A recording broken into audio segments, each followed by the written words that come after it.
ഞാൻ ജസ്ന. എല്ലാവർക്കും ജസ്നാസ് കുക്ക് ബൈറ്റ്സിലേക്ക് സ്വാഗതം. ഇന്ന് നമ്മൾ ആവിയിൽ വേവിച്ചെടുക്കുന്ന ഒരു സ്നാക്കാണ് പ്രിപ്പയർ ചെയ്യാൻ പോകുന്നത്. കണ്ണപ്പം എന്നാണ് ഇതിനെ പറയുന്നത്. ഞാൻ ഇത് പ്ലേറ്റിലാണ് ചെയ്ത് കാണിക്കുന്നത്. ഇത് കാസർഗോഡ്, കണ്ണൂർ ഭാഗത്തൊക്കെ ഫേമസ് ആയിട്ടുള്ളൊരു സ്നാക്കാണ്. അവരിത് ഇഡ്ഡലി തട്ടിലാണ് പ്രിപ്പയർ ചെയ്യുന്നത്. നമുക്ക് ഇതുപോലെ പ്ലേറ്റിലും പ്രിപ്പയർ ചെയ്തെടുക്കാവുന്നതാണ് കേട്ടോ. അപ്പോൾ ഇഫ്താറിന് പൊരിച്ചെടുക്കുന്നതിന് പകരമായിട്ട് നമുക്ക് ഈ ഒരു സ്നാക്കും കൂടി നമുക്ക് ട്രൈ ചെയ്യാവുന്നതാണ്.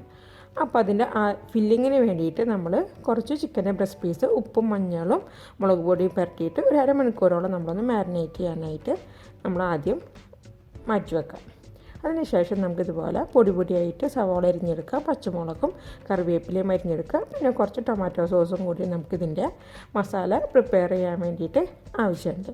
പിന്നെ കുറച്ച് പൊടികളും കൂടി വേണം. ഞാനത് ഇടുന്ന സമയത്ത് കറക്റ്റായിട്ടത് പറയാം. ഫില്ലിംഗ് തയ്യാറാക്കാൻ വേണ്ടിയിട്ട് ഒരു പാൻ വെച്ചു. അതിലേക്ക് കുറച്ച് വെളിച്ചെണ്ണ ഒഴിച്ചു കൊടുത്തു. വെളിച്ചെണ്ണയിൽ തന്നെ ചെയ്യുന്നതാട്ടാണ് നല്ലത്. ഇനി നമ്മൾ മാരിനേറ്റ് ചെയ്ത് വെച്ചിട്ടുള്ള ചിക്കൻ നമുക്ക് ഇതിലേക്ക് ഓരോന്നോരോന്നായിട്ട് നമുക്ക് ഇട്ട് കൊടുക്കാം. അപ്പോൾ നമ്മുടെ ചിക്കൻ്റെ പീസസ് ഫുള്ളായിട്ട് ഞാൻ ഈ ഒരു പാനിലേക്ക് ഇട്ട് കൊടുക്കുകയാണ്. നമ്മൾ ഈ ചിക്കൻ്റെ പീസസ് ഒന്ന് പൊരിച്ച് എടുക്കുന്ന പോലെ എടുക്കണം. ചിലർ ഇത് വേവിച്ചെടുക്കാറേ ഉള്ളൂ, പക്ഷേ എനിക്ക് കുറച്ചും കൂടി ടേസ്റ്റായിട്ട് തോന്നിയിട്ടില്ല. ഇതുപോലെ ഈ ഒരു പരുവത്തിൽ പൊരിച്ചെടുത്താൽ മതി. വല്ലാതെ നമ്മൾ ഡീപ്പായിട്ടൊന്നും ഫ്രൈ ചെയ്തെടുക്കേണ്ട കാര്യമില്ല. അപ്പോൾ നമ്മുടെ ചിക്കൻ്റെ പീസസ് എല്ലാം ഫ്രൈ ആയത് ഞാൻ ഈ ഒരു പാനിൽ നിന്ന് എടുത്ത് മാറ്റുകയാണ്. അടുത്തതായിട്ട് ആ സെയിം പാനിൽ തന്നെ നമ്മൾ ആദ്യം പച്ചമുളക് അരിഞ്ഞു വെച്ചത് ഇട്ട് കൊടുക്കുകയാണ്. പച്ചമുളക് ഒന്ന് നന്നായിട്ട് പച്ചമണം മാറി ഒന്ന് വന്നു കഴിഞ്ഞാൽ നമുക്ക് ഇതിലേക്ക് സവാള ആഡ് ചെയ്തിട്ട് കൊടുക്കാം. അതുപോലെ തന്നെ കറിവേപ്പില ഇട്ട് കൊടുത്തു. ഈ സമയത്ത് നിങ്ങൾക്ക് വേണമെന്നുണ്ടെങ്കിൽ കുറച്ച് വെളുത്തുള്ളി ചതച്ചതും കൂടിയിട്ട് ആഡ് ചെയ്ത് കൊടുക്കാവുന്നതാണ്. ഞാൻ ഇതിലേക്ക് ഇപ്പോൾ ആഡ് ചെയ്യുന്നില്ല കേട്ടോ. സവാള ഒന്ന് നന്നായിട്ട് ഗോൾഡൻ ബ്രൗൺ ആയിട്ടൊന്നും മുരിഞ്ഞൊന്നും വരണ്ട. ആ സവാളയുടെ പച്ചമണം മാറി കിട്ടിയാൽ മതി. ഒന്ന് വാടിയ പോലെ ആയിക്കഴിഞ്ഞാൽ മതി. ഇനി നമുക്ക് ഈ സമയത്ത് നമുക്കിതിലേക്ക് നമ്മുടെ ടൊമാറ്റോ സോസ് ഇട്ട് കൊടുക്കാം. ടൊമാറ്റോ സോസും ചേർത്തൊന്ന് നന്നായിട്ടൊന്ന് മിക്സാക്കുക. അതിനുശേഷം പൊടികളായിട്ട് പെരുംജീരകത്തിൻ്റെ പൊടി ഒരു 3/4 സ്പൂണോളം ഞാൻ ഇട്ട് കൊടുത്തിട്ടുണ്ട്. 1 സ്പൂണോളം garam masala, 1/4 teaspoon pepper powder, കുരുമുളക് പൊടി ഇട്ട് കൊടുത്തു. പൊടികളിൽ നിങ്ങൾക്ക് അങ്ങോട്ടും ഇങ്ങോട്ടൊക്കെ ഏറ്റക്കുറച്ചിൽ വരുത്താം. പക്ഷേ എപ്പോഴും പെരുംജീരകത്തിൻ്റെ പൊടി കൂടുതലായിട്ട് ഉണ്ടായിരിക്കണം. പെരുംജീരകത്തിൻ്റെ ആ ഒരു ടേസ്റ്റ് ആയിരിക്കണം നമ്മൾ ഈ ഒരു മസാലയിൽ കൂടുതലായിട്ട് നമുക്ക് കിട്ടേണ്ടത്. പൊടികളൊക്കെ നന്നായി മൂത്ത് വന്നു കഴിഞ്ഞാൽ നമ്മൾ നേരത്തെ പൊരിച്ചെടുത്ത ചിക്കൻ ഞാൻ കൈ വെച്ചിട്ട് ഒന്നും കൂടി നന്നായിട്ടൊന്ന് പിച്ചി എടുത്ത് ചെറുതാക്കിയിട്ടുണ്ട്. മിക്സിയിലൊന്നിട്ട് ഇതാക്കേണ്ട കാര്യമില്ല കേട്ടോ. കൈ വെച്ചിട്ട് നന്നായിട്ടൊന്ന് നമ്മൾ പിച്ചെടുത്താൽ മതി. കാരണം മിക്സിയിലിട്ടിട്ട് നമ്മൾ ഇതാക്കി കഴിയുമ്പോൾ അത് വല്ലാതെ പൊടിഞ്ഞു പോകും. അപ്പോൾ നമുക്ക് ഇത് കഴിക്കുമ്പോൾ, സ്നാക്ക് കഴിക്കുമ്പോൾ ചിക്കൻ്റെ പീസസ് കടിക്കാനായിട്ട് കിട്ടില്ല. അപ്പോൾ ഇതെല്ലാതും കൂടി നന്നായിട്ട് ചേർത്ത് മിക്സാക്കി കഴിഞ്ഞ് കഴിഞ്ഞാൽ നമ്മുടെ ഫില്ലിംഗ് മസാല റെഡി ആയിട്ടുണ്ട്. ഇനി ഇതിവിടെ ഇരുന്നൊന്ന് തണുക്കട്ടെ. അപ്പം ഉണ്ടാക്കാൻ വേണ്ടിയിട്ട് വേറെ ആവശ്യമുള്ളത് ജീരകശാല അരിയല്ല എന്നുണ്ടെങ്കിൽ കൈമരി 1.5 കപ്പാണ് ഇപ്പോൾ ഞാൻ എടുത്തിട്ടുള്ളത്. ഇത് നന്നായിട്ട് കഴുകി 3 മണിക്കൂറോളം കുതിർത്തെടുത്ത അരിയാണിത്. നിങ്ങൾക്ക് ജീരകശാല അരിക്ക് പകരമായിട്ട് ബസ്മതി അരി ആണെങ്കിലും ഉപയോഗിക്കാം കേട്ടോ. നമ്മൾ സാധാരണ പച്ചരി വെച്ച് ചെയ്യുമ്പോൾ അത്ര ടേസ്റ്റ് കിട്ടാറില്ല. ഇനി നമുക്കിത് നന്നായിട്ട് അരച്ചെടുക്കണം. അതിന് വേണ്ടിയിട്ട് ഒരു മുട്ടയും 1 കപ്പ് നാളികേരപ്പാലും ഞാനിപ്പോൾ ഇവിടെ എടുത്തു വെച്ചിട്ടുണ്ട് കേട്ടോ. അപ്പോൾ നമുക്ക് നമ്മുടെ ഈ ഒരു അരി മിക്സിയുടെ ഒരു ബൗളിലേക്ക് നമുക്ക് ഇട്ട് കൊടുക്കാം. നമ്മൾ എടുത്തു വെച്ചിട്ടുള്ള ഒരു മുട്ടയും കൂടിയിട്ട് ഇതിലേക്ക് പൊട്ടിച്ചൊഴിച്ച് കൊടുക്കാം.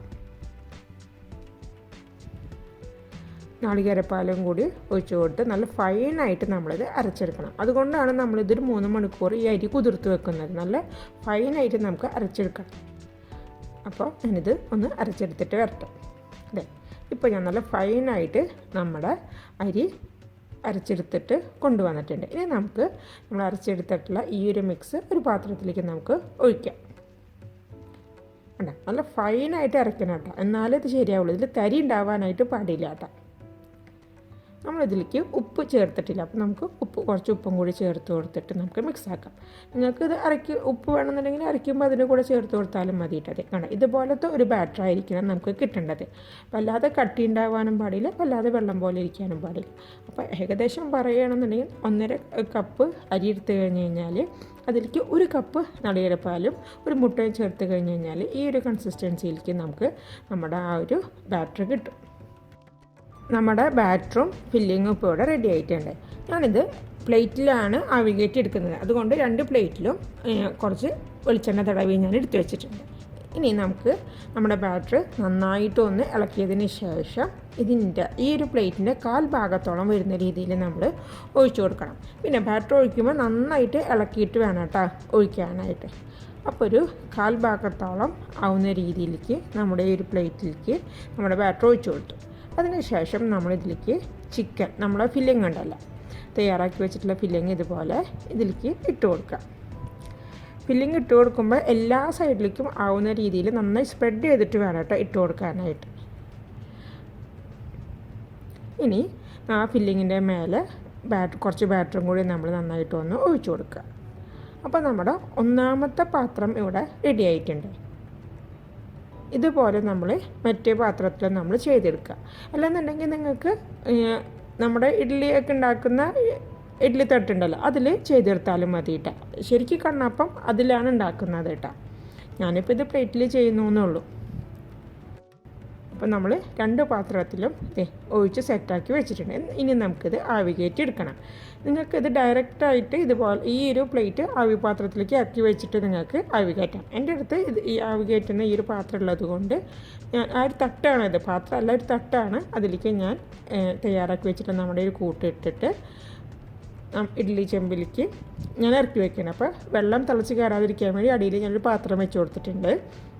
അതിൻ്റെ മേലെ നമ്മുടെ ഈ ഒരു ആവി കയറ്റാനുള്ള തട്ട് ഞാൻ വെച്ച് കൊടുത്ത് മൂടി വെച്ചിട്ട് ഒരു 20 മിനിറ്റോളം നമ്മൾ ലോ ടു മീഡിയം ഫ്ലെയിമിലിട്ടിട്ട് നമ്മൾ ആവി കയറ്റണം.